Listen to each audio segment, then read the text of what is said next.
Good morning. So today I want to talk about some of the science, and this is going to look like an insane amount of science for us to do.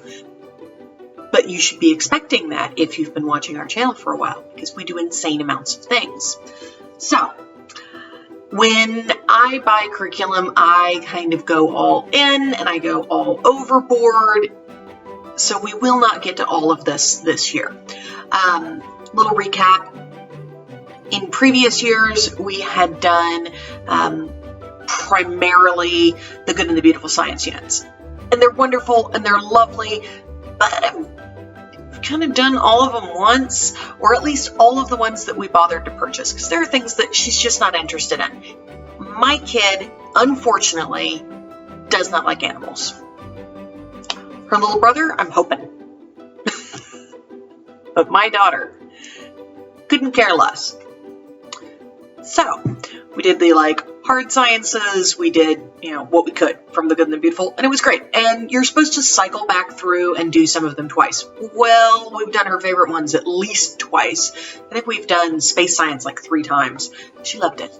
But it's too easy now because she's done it a couple times. And we did human body twice. It's too easy now. She knows it. So we're going a different direction.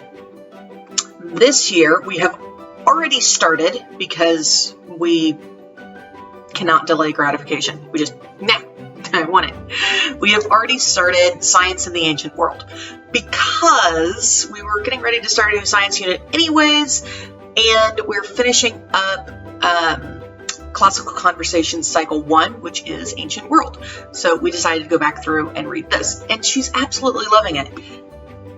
It's similar to the Good and the Beautiful in that it can be used in multiple different ages,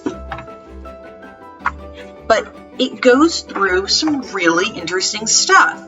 So she's done quite a bit of it already, and I know that they're a little bit farther in it than I think they are, because I always just remember what's the last lesson I did? No, they've done more because they do a lot. But what I really like about it is it's more text.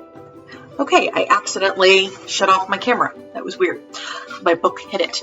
So anyways, what I like about it is that it's more textbook style. So it's a lot of reading. And that might be super intimidating if you think that the kid's going to have to read it. Our kids don't read it. So we read it. And my husband is hilarious. I have tried doing this and it drives me nuts because I can't do both at once. He wobbles around. But he'll put the book on top of the handle for the stroller, and he will push my son's stroller while loudly reading from the textbook while my daughter is running around in front of him. It's great. We are well known in the neighborhood.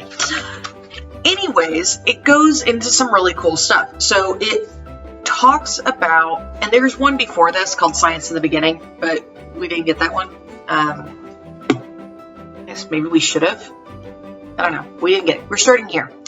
But it goes through different,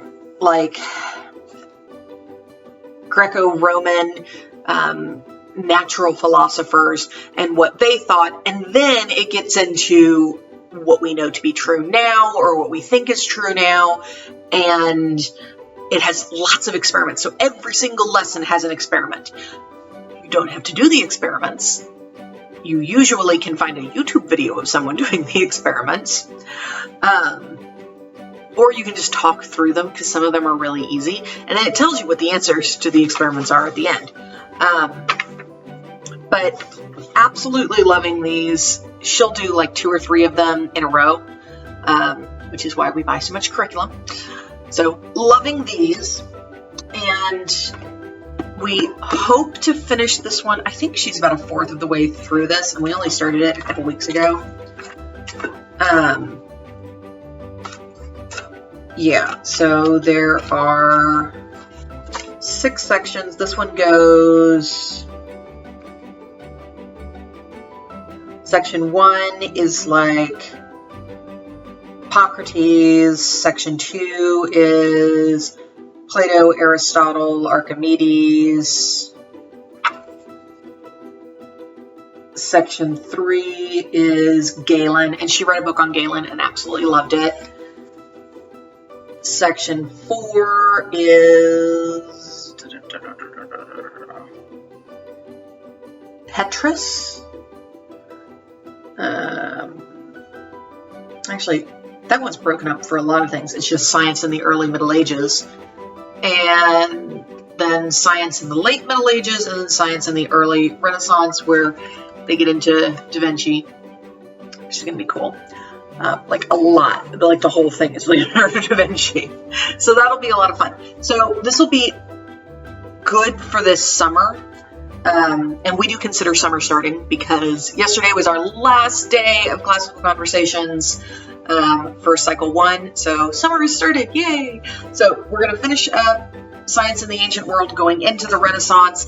And honestly, for CC cycle 2, if that took us through fall, we'd be right on track. So loving this so far. And then we also got 3 more books in the series. And these are big, heavy books. They go through a lot. So we've got Science in the Age of Reason, Science in the Scientific Revolution, and Science in the Industrial Age. And that's as far as I got because these things are expensive. And I thought, surely she can't do more than this, especially since this isn't the only science curriculum we bought. I'll show you more about that later because we get kind of nuts. All right, so loving this. If you're doing CC, even for cycle 2, because it gets into the Renaissance, this might be a good fit. So loving this, and thanks. Talk to you guys later. Bye.